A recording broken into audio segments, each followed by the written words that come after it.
तो hey guys, मैं आपके फ्रेंड इश्का आ चुकी हूँ निया एंड कनिष्का की लव स्टोरी का पार्ट 78 लेकर। तो आई होप आप सभी लोग अच्छे होंगे, खुश होंगे और अपना ढेर सारा ध्यान रख रहे होंगे। तो चलिए बिना किसी देरी के शुरू करते हैं अपना आज का एपिसोड। पर हमेशा की तरह बहुत ही शॉर्ट में जान लेते हैं अपना प्रीवियस पार्ट रिव्यू। तो पिछले भाग में आपने सुना था कि कनिष्का अब धीरे धीरे रिकवर हो चली थी और इस बात से घर के सारे लोग काफ़ी खुश लग रहे थे। उधर धीरे धीरे यदुवंशी पैलेस में सब कुछ ठीक चल रहा था, तो इधर प्लेटिनम पैलेस में नई मुश्किलें दस्तक दे रही थी। मिस्टर ओबरॉय को लास्ट टाइम कुछ अननोन वीडियोस रिसीव हुई और उसे देखकर मिस्टर ओबरॉय काफ़ी परेशान लग रहे थे। तो ये रहा हमारा प्रीवियस पार्ट रिव्यू और अब आगे। मिस्टर ओबरॉय ने अभी तक अपनी 2 ही ईमेल चेक करी थी, पर इतनी ही देर में उन्हें 10 और ईमेल रिसीव हुई। जैसे जैसे वो सभी मेल्स चेक करते जा रहे थे, वैसे वैसे उनके चेहरे का रंग काला पड़ता जा रहा था। अपनी आखिरी ईमेल्स तक आते आते मिस्टर ओबरॉय अब गुस्से में तिल मिला उठे। उन्होंने अपने सामने पड़ी टेबल का सारा सामान ज़मीन पर उड़ेल दिया और देखते ही देखते उस पर पड़ी कांच की बोतलें फर्श पर टूटकर चारों तरफ बिखर गईं। लिविंग एरिया में हो रहे शोर शराबे को सुनकर बाकी लोग भी उनके पास आ गए और उन्होंने जब मिस्टर ओबरॉय को इतने गुस्से में देखा तो वो डर से सहम गए। किसी की हिम्मत नहीं थी कि वो मिस्टर विक्रम के पास जाकर उनसे पूछें कि आखिर उनके गुस्से का क्या कारण है।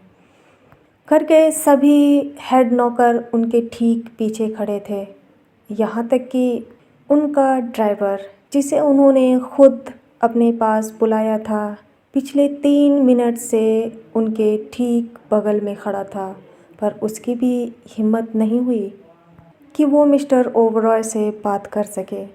उन्होंने एक बार फिर से अपना फ़ोन उठाया और वो किसी को कॉल करने ही वाले थे कि तब तक उनका फ़ोन रिंग करने लगा। बिना किसी देरी के उन्होंने जल्दी से फ़ोन उठाया और इससे पहले कि फ़ोन की दूसरी तरफ का आदमी मिस्टर ओबरॉय से कुछ बोल पाता, इन्होंने गुस्से में दहाड़ते हुए कहा, बेवकूफ़, अगर तुमसे ओबरॉय कॉरपोरेशन की सिक्योरिटी नहीं संभाली जा रही है तो तुम अपना रिजाइन शौक से कर सकते हो। भला तुम अपनी आंखें बंद करके कहाँ सो रहे थे कि तुम्हारी नाक के नीचे से किसी ने इतना कुछ कर दिया। मिस्टर ओबरॉय का गुस्सा जायज़ था। वो अपने पर्सनल असिस्टेंट रॉनी पर चिल्ला रहे थे।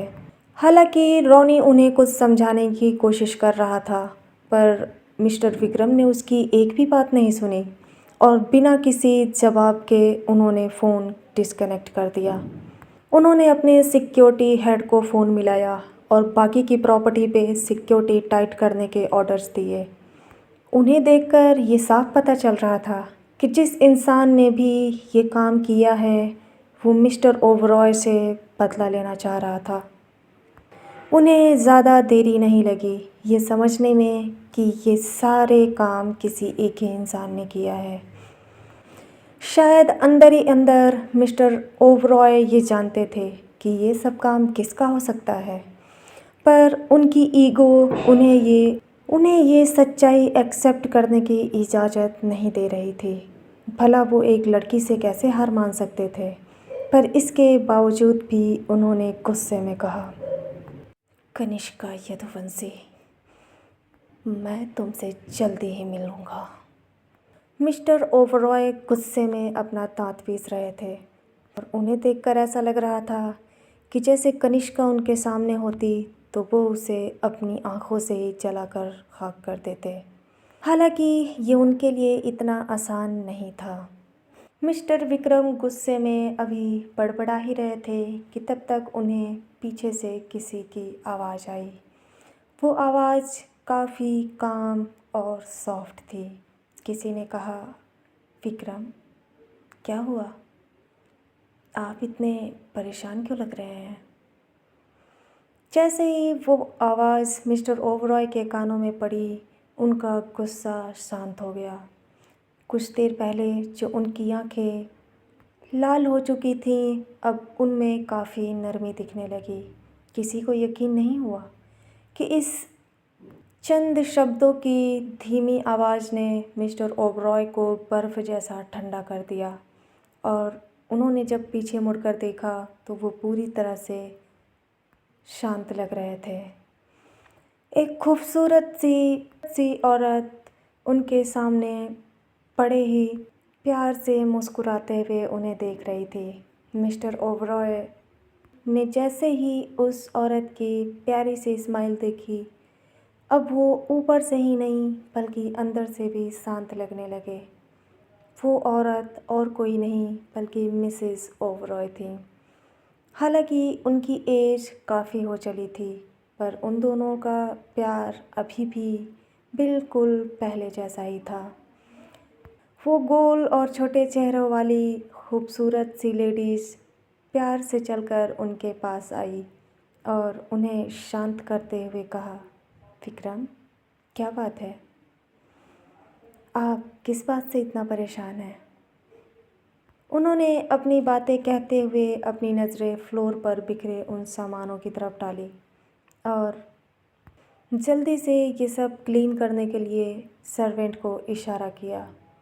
मिसेस ओबरॉय ये अच्छे से जानती थीं कि मिस्टर ओबरॉय इस समय किस कंडीशन में हैं। उन्होंने उन्हें शांति से बैठाया और पीने के लिए ठंडा पानी दिया। जब सब कुछ शांत हो गया तो फाइनली मिस्टर विक्रम ने अपनी वाइफ को देखते हुए कहा,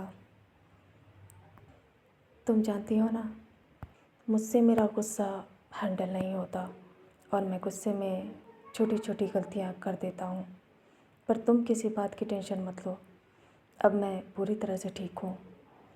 मिस्टर विक्रम ओबरॉय के लहजे में काफ़ी नरमी झलक रही थी।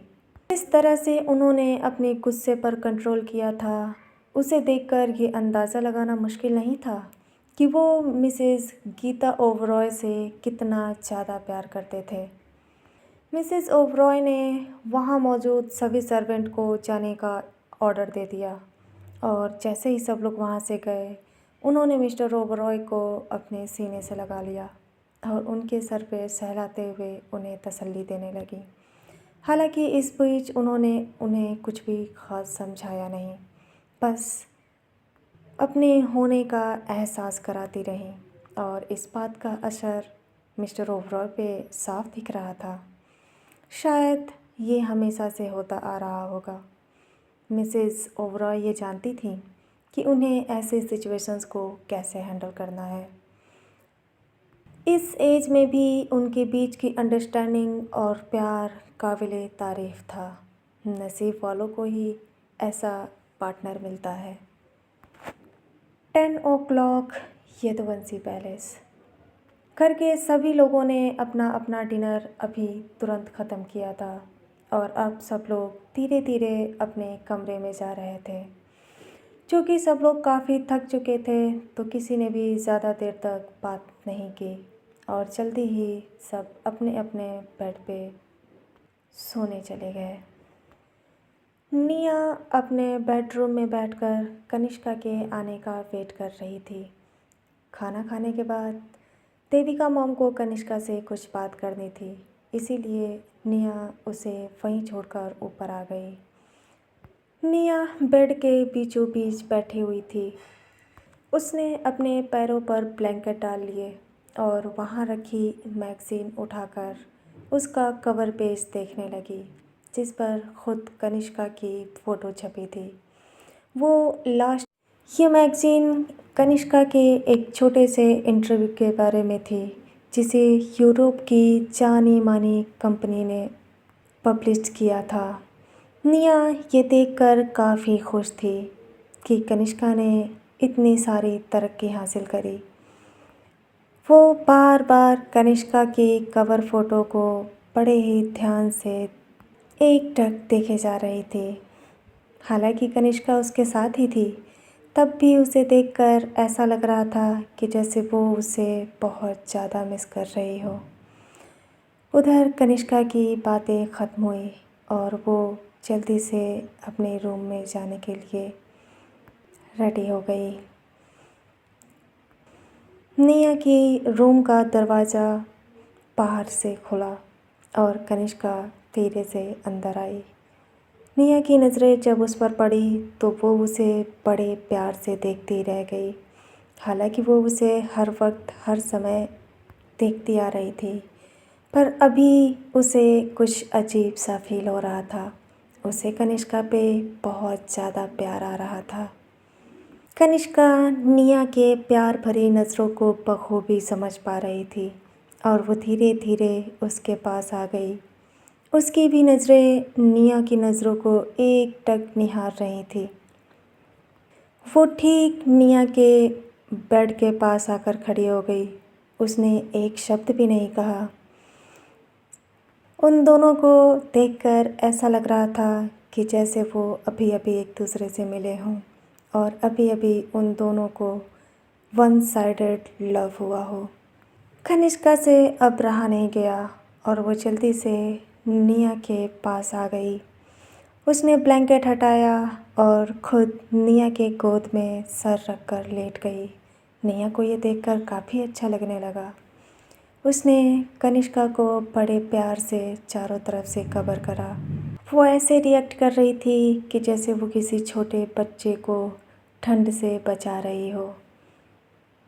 कनिष्का को ये सब काफ़ी अच्छा लग रहा था और वो बड़े प्यार से अपनी छोटी छोटी आँखों से निया को एकटक देखे जा रही थी। निया ने जब उसे अच्छे से कवर कर लिया तो फाइनली उसने कनिष्का के फेस की तरफ अपनी नज़रें घुमाई। कनिष्का बहुत प्यारी लग रही थी। हालांकि निया के दिल में पहले से ही उसके लिए प्यार था, पर उसे देखने के बाद निया का कनिष्का के लिए प्यार और दुलार पहले से बहुत ज़्यादा हो गया। कनिष्का बहुत ही मासूम और सीधी लग रही थी। उसे देखकर ये कोई भी नहीं कह सकता था कि वो कनिष्का यदुवंशी भी है। इस वक्त वो निया की गोद में बहुत ही रिलैक्स होकर के लेटी हुई थी। निया ने बड़े प्यार से उसके माथे पर किस किया और वो कनिष्का के ऊपर अपने दूसरे हाथ से हल्के हल्के थपकी देने लगी। उसे देखकर ऐसा लग रहा था कि जैसे वो कनिष्का को प्यार से सुलाने की कोशिश कर रही हो। कुछ देर तक उस रूम में काफ़ी सन्नाटा रहा। किसी ने एक शब्द भी नहीं कहा। करीब 4 से 5 मिनट कनिष्का ऐसे ही लेटी रही। फिर उसने धीरे से कहा, निया, और पास ले लो। कनिष्का की ये बातें सुनकर निया समझ गई कि कनिष्का को उसकी नीड हो रही है। उसने जल्दी से उसे साइड में ठीक से सुलाया और ख़ुद भी लाइट ऑफ करके उसके पास लेट गई। अब उस रूम में हल्की रेड लाइट जल रही थी। वो बहुत ज़्यादा तो नहीं थी, पर कनिष्का और निया हल्के हल्के एक दूसरे को देख सकती थी।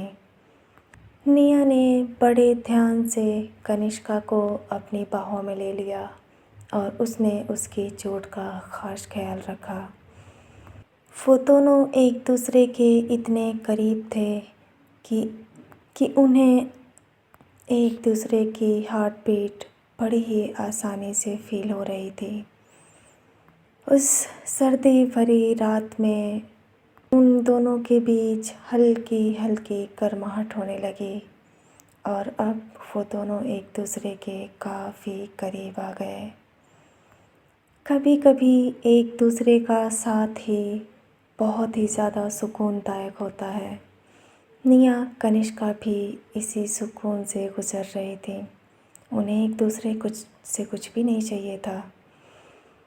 काफ़ी देर तक निया कनिष्का को सहलाती रही और थकान ज़्यादा होने की वजह से जल्दी ही कनिष्का को बड़ी प्यारी नींद आ गई।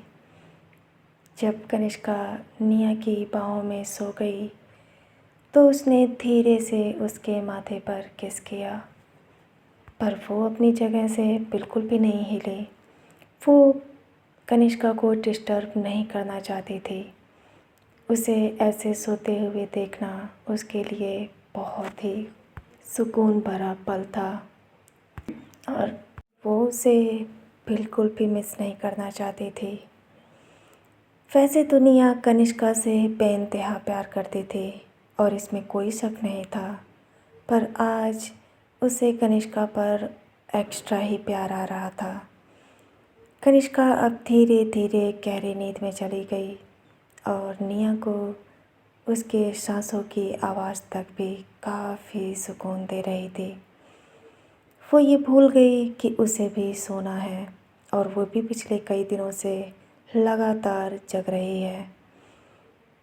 उसे कनिष्का पर बहुत ज़्यादा प्यार आ रहा था और वो बीच बीच में उसके चेहरे के अलग अलग हिस्से पर धीरे से किस कर रही थी।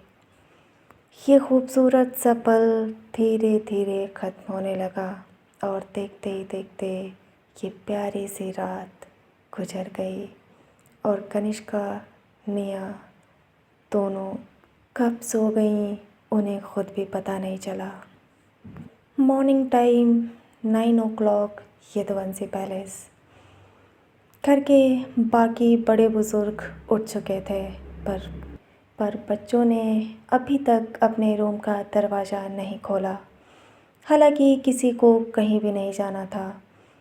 वंश के भी स्कूल की छुट्टियां चल रही थी, इसीलिए देविका मॉम या आंटी ने किसी को भी डिस्टर्ब नहीं किया और उन्हें जी भरकर सोने दिया। नींद से जागते हुए कनिष्का ने हल्की सी अंगड़ाई ली। हालांकि वो कुछ समय के लिए भूल गई थी कि उसके शोल्डर पे चोट है जो अभी पूरी तरह से ठीक नहीं हुई है। लेकिन जैसे ही उसने अपनी बाहें फैलाने की कोशिश करी तो उसे थोड़ा सा दर्द हुआ और उसे याद आया कि वो किस हालत में है। जैसे ही उसकी आंखें पूरी तरह से खुली तो सामने सो रही निया के चेहरे पर उसकी नज़रें टिक गईं। निया अपने छोटे छोटे मासूम से गोल चेहरे के साथ सोती हुई बहुत प्यारी लग रही थी। कनिष्का ने जब उसे किसी मासूम से बच्चे की तरह सोते हुए देखा तो बहुत ही ज़्यादा खुश लगने लगी। वो धीरे से निया के पास आई और उसने अपने एक हाथ से उसके सर को अपने कंधे से लगा लिया और उसके माथे पर प्यारी सी किस्सी देते हुए धीरे से कहा, गुड मॉर्निंग बच्चा। हालांकि निया नींद में थी, पर जैसे ही उसने कनिष्का की गुड मॉर्निंग सुनी तो उसने अपनी बंद आँखों से कहा, गुड मॉर्निंग जान। कनिष्का ने जब निया की ये प्यारी सी मासूम सी आवाज़ सुनी तो उसने उसे अपनी तरफ सीने से लगा लिया और निया भी किसी खरगोश के बच्चे की तरह दुबक कर उसकी बाहों में सिमट गई। उसने धीरे से कहा, जान, I love you. I love you too बच्चा। निया का इतने से भी पेट नहीं भरा और उसने फिर से कनिष्का से चिपकते हुए कहा, जान, I love you so much. Kanishka ने फिर से मुस्कुराते हुए कहा, I love you so much more बच्चा। I really love you. अपनी बातें ख़त्म करते हुए कनिष्का ने फिर से निया को किस्से किया और उसके चिक्स से अपने चिक्स लगा करके लेट गई। ये बहुत ही खूबसूरत मॉर्निंग थी। कनिष्का अपने मन ही मन में सोच रही थी कि काश उसके लाइफ की हर सुबह की शुरुआत ऐसे ही हो। कनिष्का अपनी ख़याली दुनिया में खोई हुई थी कि तब तक उसे फिर से निया की बातें सुनाई दी। और निया अभी भी नींद में थी और उसने फिर से बड़बड़ाते हुए कहा, जान, यहाँ पे किसी दे दो। कहाँ पे? यहाँ पे। कनिष्का ने निया के फेस की तरफ देखा। उसकी आंखें बंद थी और उसके हाथ कनिष्का के गले पर थे। वो अपने फेस से ही उसे किस्से देने के लिए इशारा कर रही थी। वो समझ गई और उसने उसके लिप्स पे छोटी सी प्यारी सी किस्से दी। निया मुस्कुराने लगी। निया को जब उसकी किस्से मिल गई तो वो कनिष्का के कॉलर में और अंदर घुस गई और उसने उसके कमर पे हाथ डालकर किसी बंदर के बच्चे की तरह कनिष्का से चिपक गई। कनिष्का भी अपने राइट हैंड से हल्के हल्के निया को सहला रही थी। निया किसी बच्चे की तरह हरकतें कर रही थी। हालांकि वो आधा नींद में थी, पर उसका दिल कनिष्का से बातें करने का हो रहा था। उसने फिर से अपने मासूमियत भरे अंदाज में कनिष्का से कहा, जान, ओ जान, ओ जान, हाँ बोलो बेटा। दूर नहीं जाना, कभी भी दूर नहीं जाना। हाँ बेटा, बिल्कुल दूर नहीं जाएंगे, हमेशा साथ रहेंगे। हाँ, हमेशा हमारे पास रहना, ठीक? ठीक। निया ने अपनी डिमांड बढ़ाते हुए कहा, ओ जान, और हमारे लिए मैगी बनाओगी? मैगी भी बनाएंगे, कनिष्का ने बड़े प्यार से कहा।